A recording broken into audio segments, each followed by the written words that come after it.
स्वागत है दोस्तों। स्टडी फॉर यूपीएससी में हम लोग फाइनेंशियल मार्केट पढ़ रहे थे, तो आज उससे आगे हम लोग पढ़ेंगे।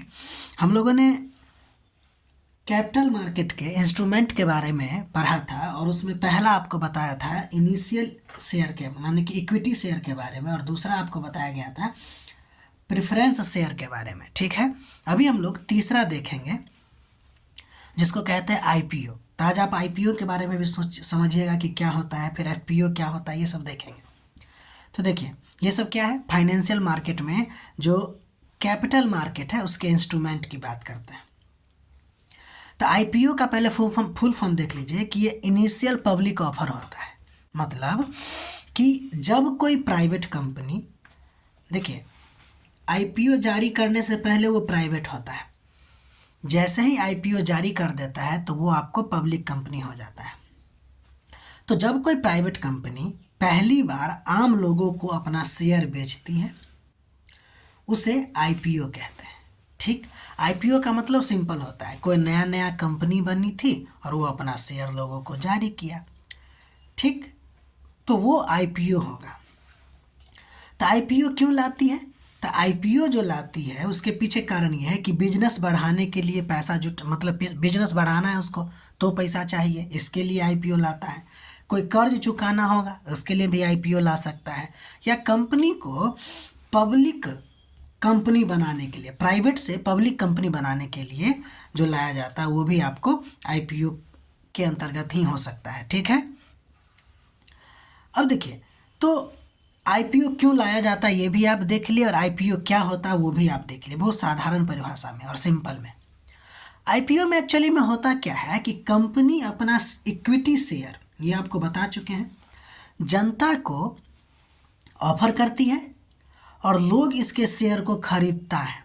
ठीक है, ऑफर करने के बाद क्या होता है, शेयर जो है फिर आपको स्टॉक मार्केट में लिस्टेड हो जाता है, यानी कि उसका जो वो जो कंपनी है वो स्टॉक मार्केट में लिस्टेड हो जाती है, यानी इससे पहले वो स्टॉक मार्केट में नहीं होती है। तो इक्विटी यानी कि आईपीओ जब लाया जाता है तो वो प्राइमरी मार्केट में होता है। ठीक है, उसके बाद फिर ये सेकेंडरी मार्केट में चला जाता है और फिर इन्वेस्टर या फिर कोई और व्यक्ति भी इसको धीरे धीरे खरीदता है। दोनों समय में, यानी कि आईपीओ भी आप खरीद सकते हैं और बाद में भी इसको खरीदा जा सकता है, आप शेयर के फॉर्म पे खरीदिएगा। ठीक है, तो ये रहा आपको आईपीओ के बारे में। अब हम लोग देखते हैं एफपीओ। तो एफपीओ का फुल फॉर्म होता है फॉलो ऑन पब्लिक ऑफर। देखिए आईपीओ के बाद कोई भी कुछ अगर कंपनी जो है फिर से जनता को नया शेयर ऑफर करती है तो एफपीओ के अंतर्गत आता है। आईपीओ के बाद जो भी शेयर लाया जाएगा वो आपको एफपीओ में आएगा। तो देखिए जब कोई कंपनी आईपीओ के बाद दोबारा जनता को नया शेयर जारी, यानी कि वो कंपनी पहले से लिस्टेड हो चुकी है स्टॉक मार्केट में और फिर से वो आईपीओ ला रहा है, तो अब आईपीओ न होके क्या हो जाएगा, एफपीओ हो जाएगा।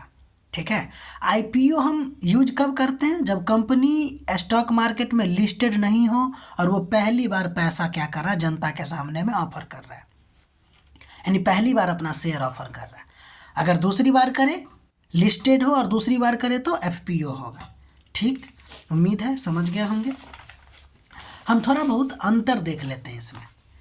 तो अंतर का बिंदु क्या रखेंगे, पहली बार शेयर है या नहीं, कंपनी पहले से लिस्टेड है या नहीं, विनिवेश में उपयोग हो सकता है कि नहीं, रिस्क कैसा है। तो देखिए आईपीओ की अगर बात करेंगे तो हम आपको बता चुके हैं ये पहली बार शेयर है कि नहीं, तो कहेंगे यस। एफपीओ नहीं है, आईपीओ के बाद जो होता है वो एफपीओ होता है। उसके बाद कंपनी लिस्टेड है कि नहीं स्टॉक मार्केट में, तो आईपीओ के समय में नहीं होता है। उसके बाद अगर एफपीओ की बात करें तो उस समय होता है। विनिवेश में उपयोग इसका होता है कि नहीं, तो यस होता है, और इसमें भी होता है। ठीक है, अब देखिए रिस्क की बात करें तो आईपीओ में थोड़ा सा ज़्यादा होता है और एफपीओ में कम होता है। तो ये आप मेन अंतर आईपीओ और एफपीओ में देख सकते हैं। हालांकि परिभाषा से ही आपको समझ में आ जाएगा। अगर कोई भी पूछे कि आईपीओ और एफपीओ में क्या डिफरेंस है, तो जब कंपनी पहली बार अपना शेयर ला रही है आईपीओ के बाद अगर वो फिर से शेयर ला रही है तो वो एफपीओ हो जाएगा। अगला नंबर है आपको ओएफएस, इसको कहते हैं ऑफर ऑन सेल।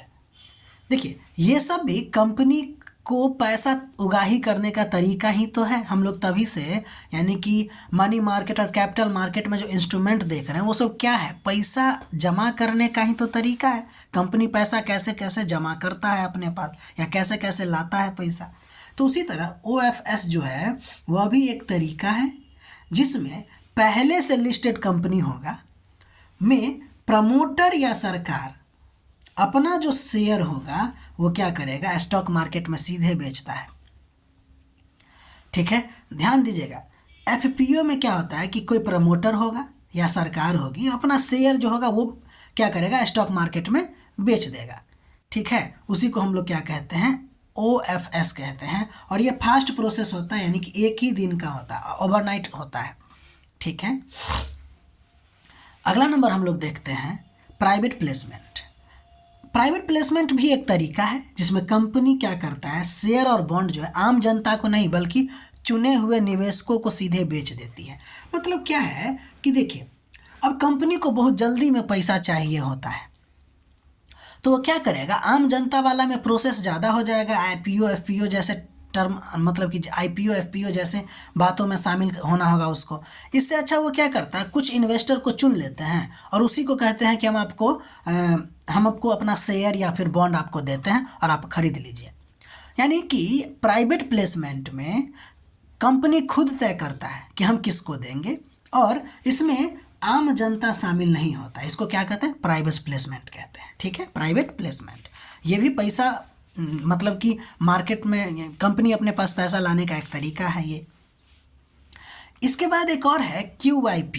ये भी पैसा कंपनी जो है अपने पास लाती है, उसका तरीका है क्वालिफाइड इंस्टीट्यूशनल प्लेसमेंट होता है। ये लगभग पिछले यानी कि प्राइवेट प्लेसमेंट से ही मेल खाता है। बस ध्यान दीजिए कि यह एक तरीका है जिसमें सूचीबद्ध कंपनी, पहले से लिस्टेड कंपनी होगा, बार बार कह रहा है, अपने शेयर या अन्य प्रतिभूति केवल संस्थागत निवेशकों को जारी करता है। ठीक है, सब लोगों को नहीं, केवल संस्थागत निवेशकों को, जैसे बैंक आप कह सकते हैं, म्यूचुअल फंड वाला कह सकते हैं, ये सब आपको QIP में आएगा। ठीक है, अगला नंबर होता है राइट इशू। राइट इशू भी एक तरीका है जिससे कंपनी पैसा अपने पास लाती है। इसमें होता क्या है कि उसके पास जो पहले से शेयर धारक होते हैं ना, वो कहते हैं कि पहले आप लोग शेयर खरीद लीजिए, उसके बाद दूसरों को अधिकार दिया जाता है खरीदने का। यानी कि राइट इशू में कंपनी अगर कोई शेयर लाना चाहती है राइट इशू के तहत, तो पहले अपने पुराने शेयर धारकों को कहते हैं, मौका देते हैं कि आप खरीदिए, बाद में किसी और व्यक्ति को दिया जाएगा। ठीक है, तो ये है आपको अलग अलग प्रकार के इंस्ट्रूमेंट। एक और हम लोग देखे थे कि जब हम लोग इसकी बात किए थे, आपको बताते हैं कि यहाँ देखिए, जब हम कहे थे आपको कि कंपनी अपना पैसा जो जुगाड़ करती है उसमें एक पार्टिसिपेटरी कैपिटल होता है और दूसरा जो होता है नॉन पार्टिसिपेटरी कैपिटल होता है। तो नॉन पार्टिसिपेटरी कैपिटल में डिवेंचर और बॉन्ड भी आते हैं, जबकि आपको पार्टिसिपेटरी कैपिटल में इक्विटी शेयर और प्रेफरेंस शेयर आता है, और इसके अंतर्गत आपको IPO FPO सब भी आता है इक्विटी शेयर के अंतर्गत। तो हम लोग ये पढ़ चुके हैं कि पार्टिसिपेटरी कैपिटल पढ़ चुके हैं। अब हम लोग नॉन पार्टिसिपेटरी कैपिटल पढ़ेंगे और इसमें अंतर क्या हुआ आपको हम पहले ही बता चुके हैं। इसमें डिवेंचर और बॉन्ड, ये सब क्या है, पैसा कंपनी जो है अपनी गतिविधियों के लिए जो फंड जुटाती है उसका तरीका है। तो बॉन्ड और डिवेंचर जो अब हम पढ़ेंगे वो भी क्या है, पैसा जुटाने का तरीका है। अब ध्यान दीजिएगा, बहुत ही सिंपल परिभाषा और बहुत ही आसान से समझने वाला परिभाषा है ये। बॉन्ड मतलब समझ लीजिए वो कागज होता है। जब कंपनी या सरकार, गौर कीजिएगा, जनता से पैसा उधार लेती है और बदले में एक निश्चित ब्याज देने का वादा करती है। बॉन्ड में सरकार भी है और कंपनी भी है। यानी सरकार या कंपनी क्या करेगा, जनता से पैसा उधार लेगा और बदले में एक निश्चित ब्याज देने का वादा करता है, उसको बॉन्ड कहते हैं। जबकि डिवेंचर की अगर हम बात करेंगे तो कोई कंपनी लोगों से पैसा उधार लेती है और तय ब्याज देती है, दोनों में ज़्यादा अंतर नहीं है। ई भी निश्चित ब्याज दर देती है, बॉन्ड भी और डिवेंचर भी। अंतर बस इतना है कि डिवेंचर केवल कंपनी जारी करता है, सरकार नहीं। यस, ठीक है ना। जबकि बॉन्ड आपको सरकार भी जारी करता है और कंपनी भी जारी कर सकता है। अर्थात दोनों का दोनों ऋण पूंजी एकत्र करने का साधन है। लेकिन बेसिक डिफरेंस ये है कि बॉन्ड जो होता है ना वो सिक्योर होता है, क्योंकि सरकार इसमें इन्वॉल्व है। जबकि डिवेंचर की अगर बात करें तो ये अनसिक्योर्ड होता है। उम्मीद है बहुत ही सिंपल परिभाषा में आप समझ गए होंगे। अब अगला दिन हम लोग बॉन्ड के प्रकार देखेंगे। Convertible bond, zero coupon bond, junk bond, perpetual bond, इसके अलावा masala bond, green bond, blue bond, elephant bond, इसके अलावा इन्फ्लेशन इंडेक्स बॉन्ड। ये सब बॉन्ड को हम लोग देखेंगे, और भी छोटा मोटा कुछ बॉन्ड होगा तो उसको भी देख लेंगे। ठीक है, तो तब तक के लिए आप अपना पढ़ाई करते रहिए, नोट बनाइए, और अगर हमारा प्रयास अच्छा लग रहा है तो लाइक कीजिए, शेयर कीजिए, सब्सक्राइब कीजिए।